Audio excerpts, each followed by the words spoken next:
Hello guys, it's Tracy here. I have a YouTube channel here that I started just to be able to talk to people and socialize. If you're a diamond painter, arts and crafter, love resin art, see my resin art cup, I love it. I got it on Etsy. In any event, I noticed I upload some different videos and things that are sometimes for my boyfriend and I make private, and sometimes I make them public. And I noticed that my prior post on Joie de Vivre by Diamond Painting Deutschland has a lot of views, only like maybe 3 likes, but you know, that's okay. A lot of people are interested in Joie de Vivre by Josephine Wall. And I assume this massive 220 color version. So I thought I would take a stab at doing a little whip and chat as I work on this, and I can tell you how it's been going. So first off, I have all of these spread out and they look like a mess, I realize, but at the moment it's somehow helping me. So here's where I'm at. I've been experimenting with adding little sections like this. And I spent some time over here in this basket doing that with different stickers, but you know, I think sometimes it's just whatever you need to motivate you, just to keep working on something that's this big and this confetti heavy, very, very time consuming and slow is what you need to do. And you can experiment with different things. I have all these containers here, and there's more that you can even see of the main colors that are being used on this bottom for the ocean. When we start going up on the right, there is some color blocking. So that's gonna be an exciting break going up the right side here.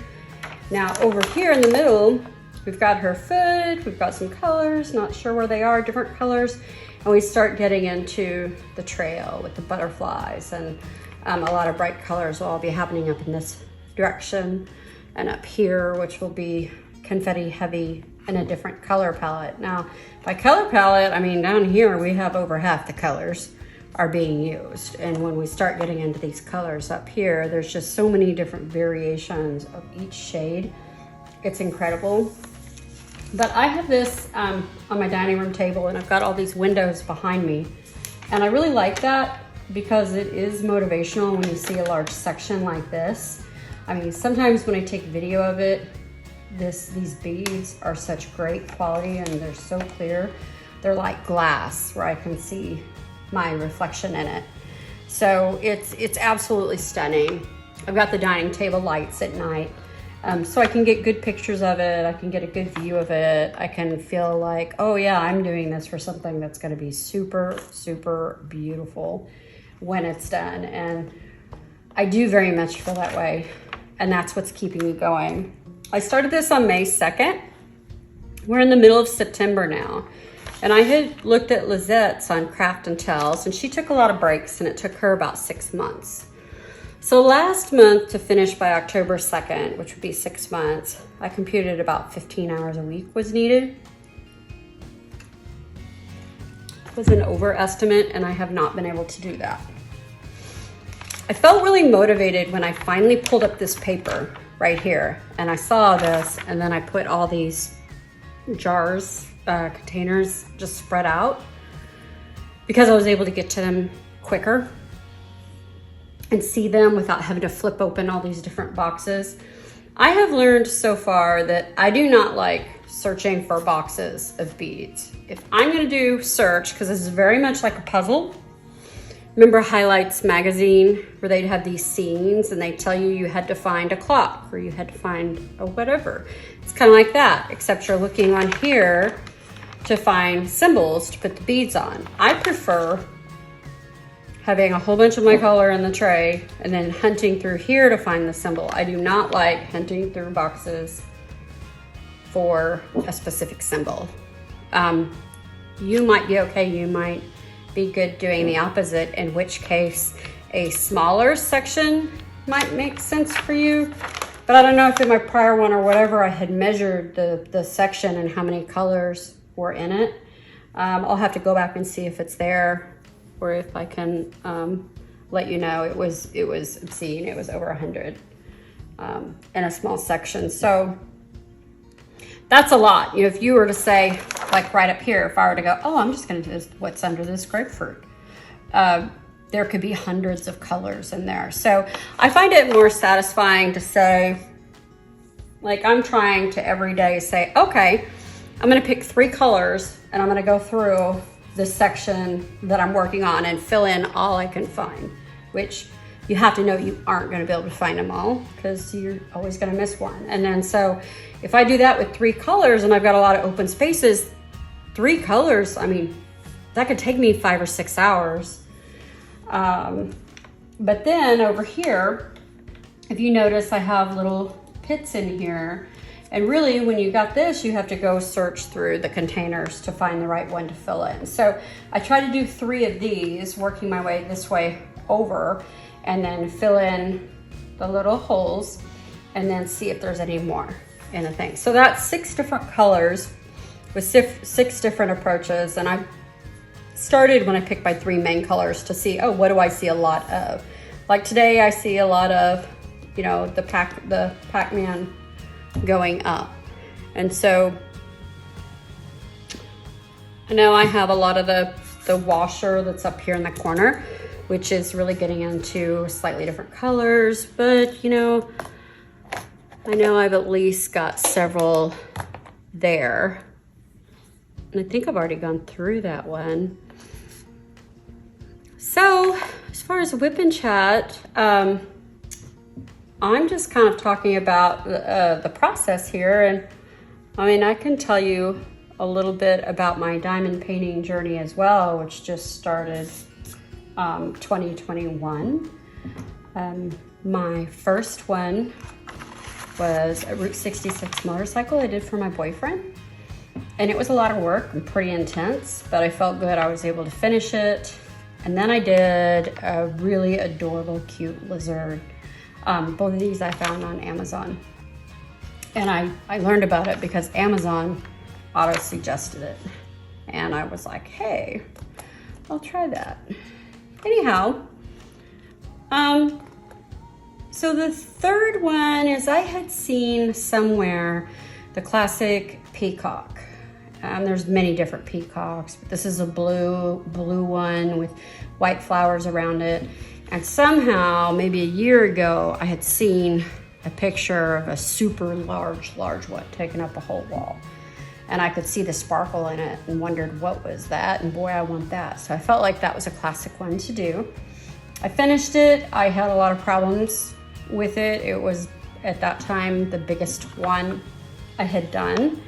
And I learned how dark blue and 910 black, sometimes in certain dye lots, they can look identical, as in no difference. I had to rebuy the correct colors from Diamond Dots, and I could tell the difference there. But in the lots that was sent to me, there was no difference between the two. And Blue Star was the company. They kept telling me, oh, just do it anyway, it'll be beautiful. And I don't know that the color difference really mattered in the end, although I feel quite sure that I used the ones that were identical, not different, on many spots throughout it. But there were a lot of problems with that canvas, and at the end I used something, again, Amazon recommended, which was a spray sealer. And I thought, oh, that would be convenient. It says it works for this. It was round, so I didn't want dust or dog hair or dander or stuff like that to get in there.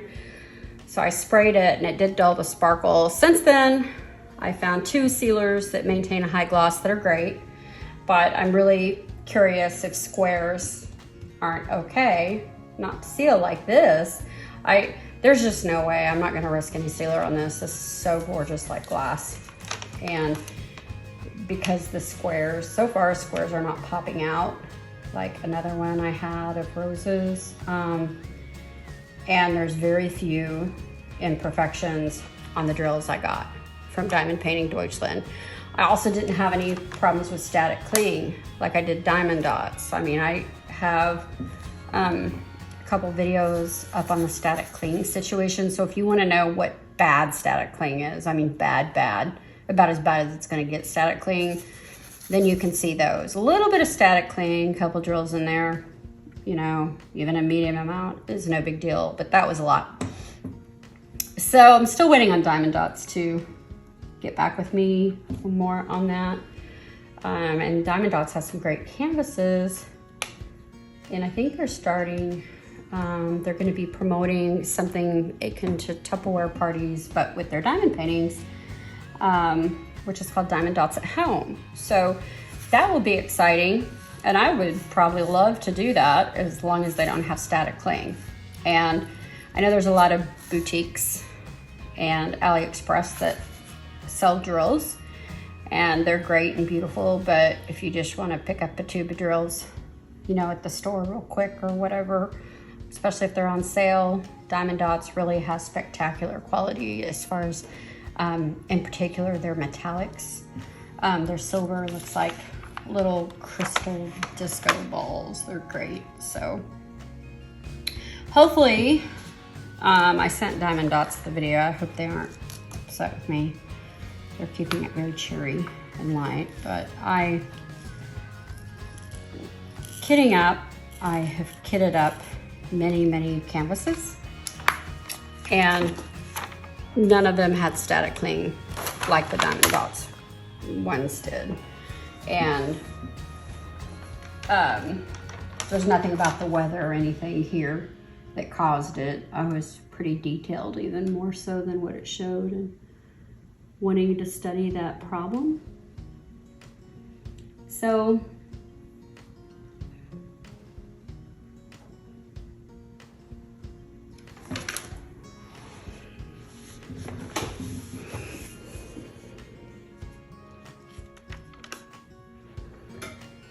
anyway, Diamond Dots assured me that their technicians would be studying the problem, which is good because they should have already known about it.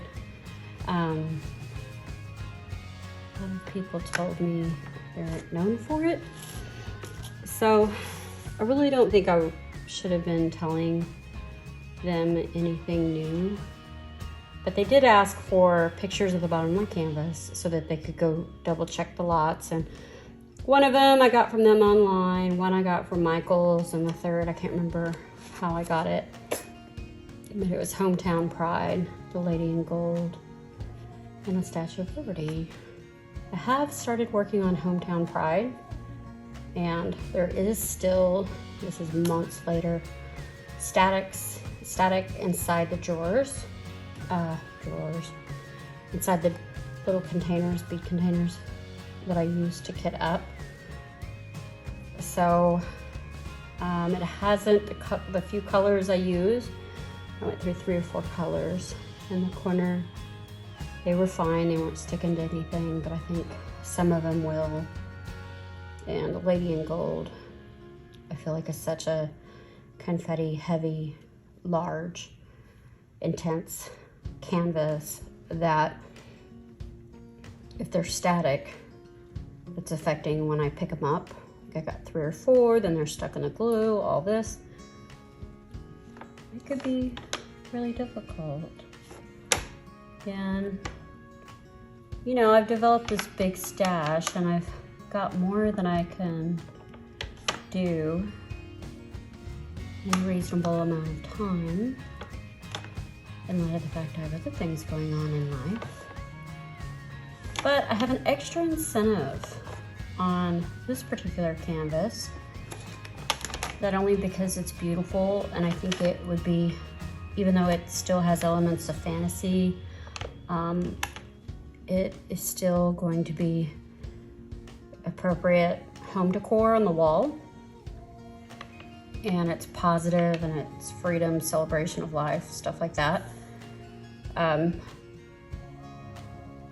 I love the fantastical and the mystical and all that, but probably wouldn't put it in a main room if it were too.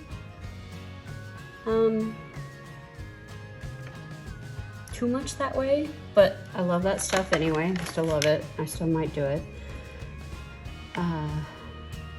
But we're talking about interior design, home decor stuff here. Not necessarily personal preference or collection. And you know, there's only so much room for stuff. There aren't as many of this washer symbol as I thought up here.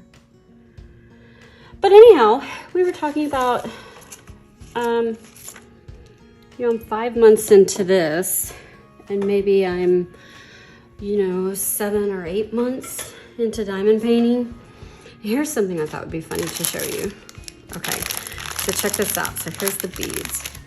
I got this on Etsy, and I didn't know Josephine Wall's work at the time.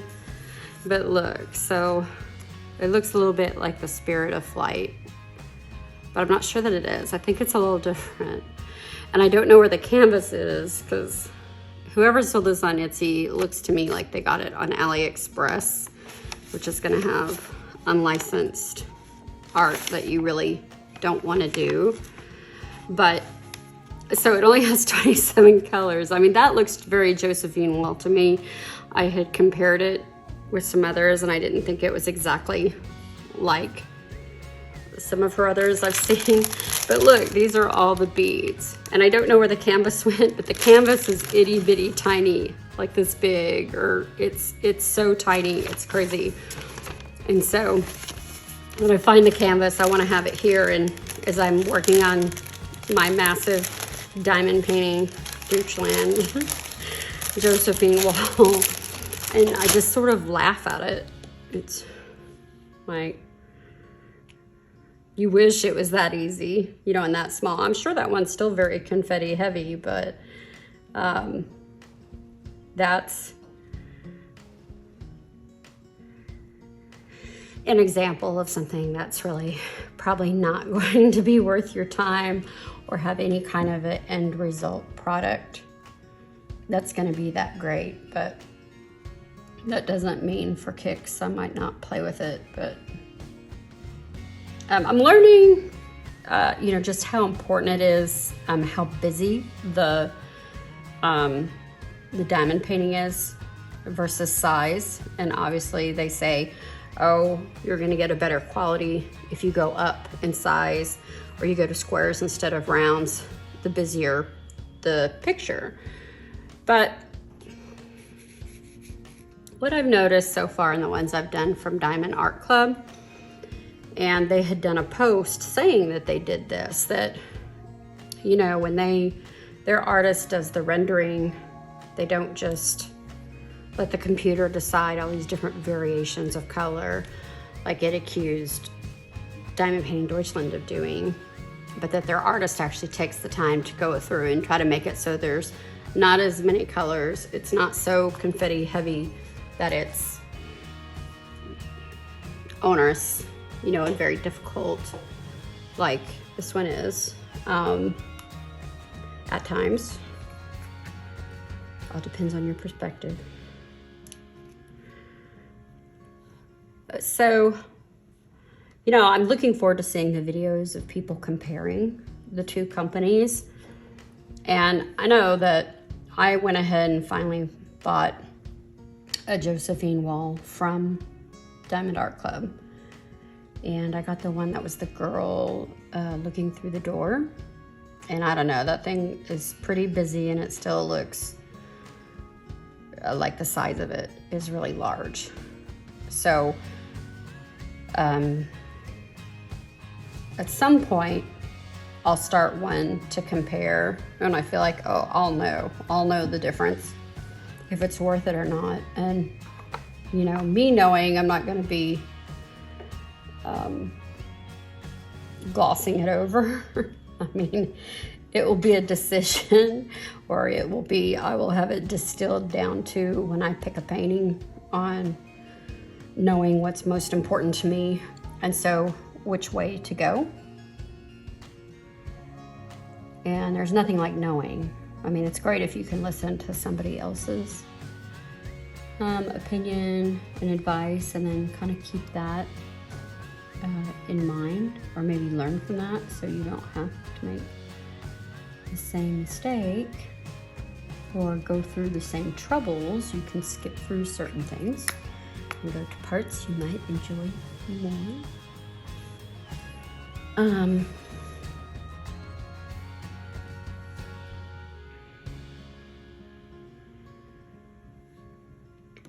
But I don't know if you see how long that is. So one of the things, if I see one, I might use like a marker, like another diamond painting pen, or an X-Acto knife to kind of point. I might use another thing to kind of point to where it is. Because when you look away to get the bead and come back, there's so many that's so heavy in there, you know, you might not be able to see it. So like there, I pointed right there is this one, which I started looking for before and couldn't find it. And thankfully, in the area we're on, there are several drills already down, which just getting drills down wherever you can on something that's confetti heavy really helps you to start finding and identifying the ones that aren't covered. I think when it's confetti heavy, the color rendering is important, because sometimes if you can't tell and you know whether the canvas has the exact shade, you know the background shade's still going to be blue, this kind of a bluish gray.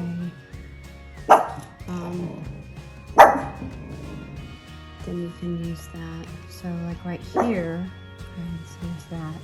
But I am looking for one of these movie camera symbols I just saw.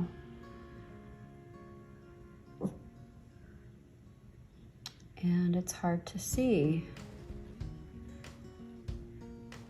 You know, I think I basically lost it. So, in any event, here's one over here. And here's that one. So that process that I just went through is an example why, if I have a larger area and I say, oh, okay, so I'm looking to the right of the screen, because I had started in the middle and gone this way, and there's like little ones to fill in. So that's where I try to pick 3 of those to fill in a day. But when I opened up the right side to go from right to left, that was really nice, because I could see certain symbols that there were a lot of, and I could go through and I could just pick on those, and I could get more drills down. And by going through the process of just getting a bunch of drills down, it makes it easier to find things and see what's left. And that's the big thing, because there's just so many clustered in one area.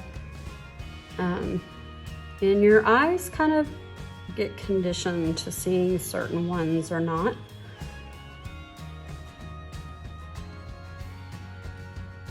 But it's a lot.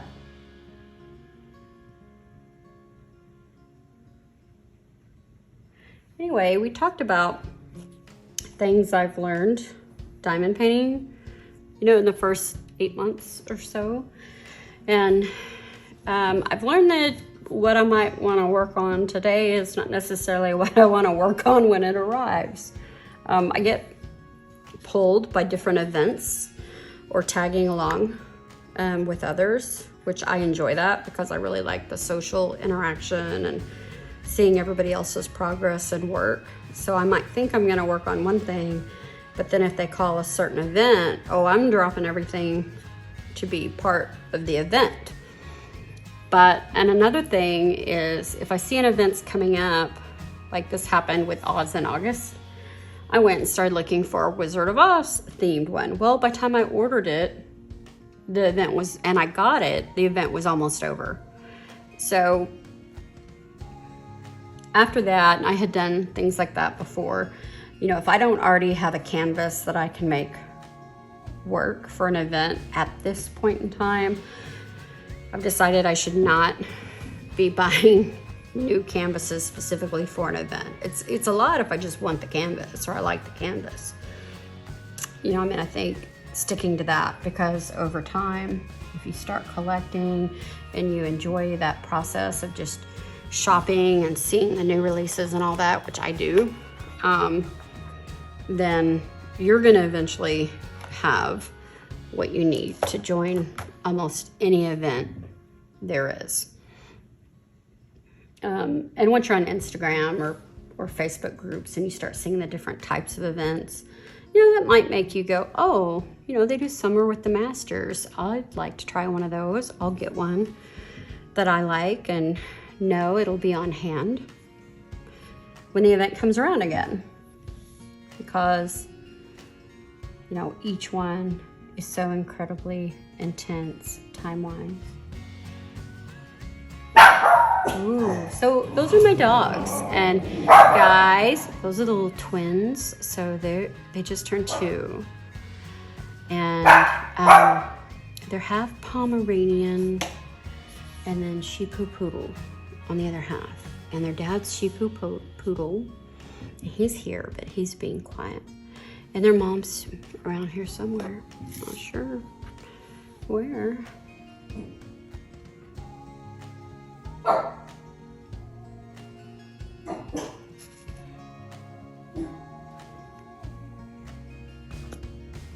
Okay, so I'm having trouble talking and putting drills down at the same time because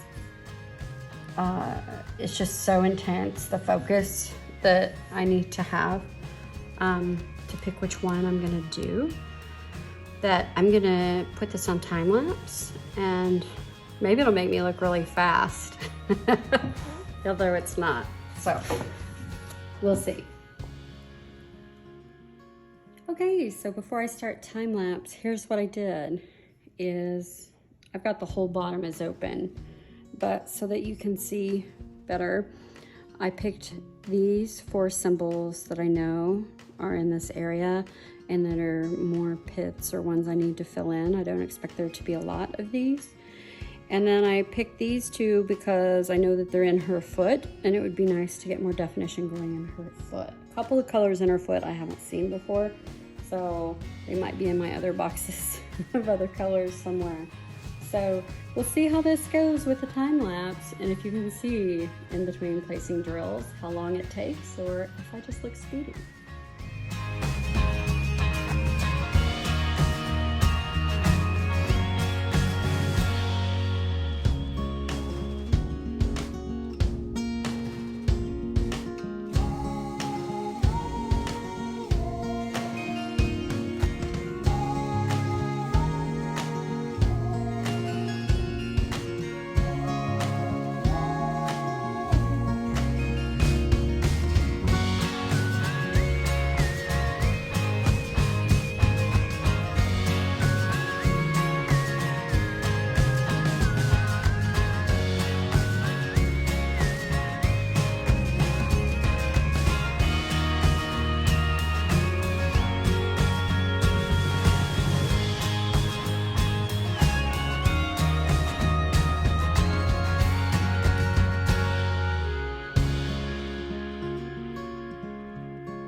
Hey guys, well that's a wrap. That was a couple hours of work on time lapse, and it was surprising. There was a lot more up here than I thought. I didn't work all the way around just so that I could do the time lapse, and I'm glad I limited it because I did start getting a lot of drills down, and it'll be interesting on the time lapse if I can tell. I pulled out my extra boxes that I haven't looked at very much. And you know, a lot of these symbols are very similar. So it's easy to get into a zone. Like there's 2 apples And I'm like, oh crud, because I put an apple down and now I see there's a second one and I'm like, oh, those two are really similar. So this is the kind of thing, if you put the wrong one down, you may not be able to figure it out to fix it later. And I think I zoned out at one point on two similars that I had out and may have placed a few wrong, but a lot of these again are watercolor effect, so it's okay. As long as it's not, you know, something in the middle of white, black, or something that didn't obviously belong, you're probably gonna be safe. But I'd rather be safe than sorry and get the right color symbol on here. So that makes me a little nervous. I wouldn't wanna work so hard and then mess up with a particular color extensively. So you got to take breaks. You got to do whatever you can to stay motivated. I mean, looking at this right here, again, I hate it when I see these little pits, but I got many over here. I made a lot of progress going up this side. Got a lot in the blues right here. Filled in some here, which is, again, some of the more miscellaneous colors I haven't been using as much. We've got this stand on a section in the middle and then over there, that side. But I don't know, I have to go somewhere out with some friends and have dinner, and I'll see how the time lapse looks later tonight. If you have any thoughts or suggestions on how you like to manage projects like this, or different things you've done that have been motivational, then please share that with me so maybe I can try it. I'm okay with this for now on the bottom section, the approach I'm doing, but I may get bored and want to switch it up somehow. So anyway, any suggestions on how you manage big projects like this is appreciated, or other ideas. So thanks so much. Please like and subscribe, and I'll talk to you guys later and see you on Instagram. I'm under Tracy Shine Bright. Bye guys.